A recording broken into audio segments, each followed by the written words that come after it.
ఇందూరు నగర ప్రజలందరికీ కూడా 22 జనవరి రోజున అయోధ్య రామ మందిర పునఃప్రతిష్ఠ కార్యక్రమం సందర్భంగా అందరికీ శుభాకాంక్షలు, శుభాభినందనలు. మన ఇందూరు నగరంలో కిల్లా రామాలయంలో 22 జనవరి రోజున విశేష కార్యక్రమాలు.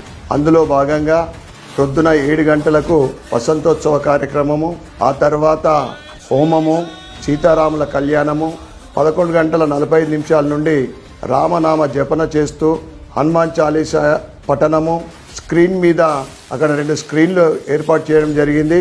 అయోధ్య రామ మందిర రాముడి బాలరాముడి ప్రతిష్ఠా కార్యక్రమాన్ని అక్కడ మనము వీక్షించుతూ భజన చేస్తూ ఆ కార్యక్రమాన్ని వీక్షించవలసిందిగా మీ అందరినీ కూడా కోరుతా ఉన్నాం. ఆ రోజు సాయంకాలము 6 గంటల 11 నిమిషాలకు శంభుడి గుడి ఆలయ ప్రాంగణంలో సుమారు 1500 మంది మహిళా మనులతోటి దీపోత్సవ కార్యక్రమం ఉంటుంది. కనుక ఇందూరు నగర మహిళా సోదరి మనులందరూ కూడా ఆ కార్యక్రమంలో పాల్గొని దీపోత్సవ కార్యక్రమాన్ని విజయవంతం చేయవలసిందిగా కోరుతా ఉన్నాం. బాలరాముడి ప్రతిష్ట కార్యక్రమము టీవీల ద్వారా స్క్రీన్ పైన మనం వీక్షించిన తర్వాత 1 గంటకు అన్నప్రసాద వితరణ కూడా ఉంది.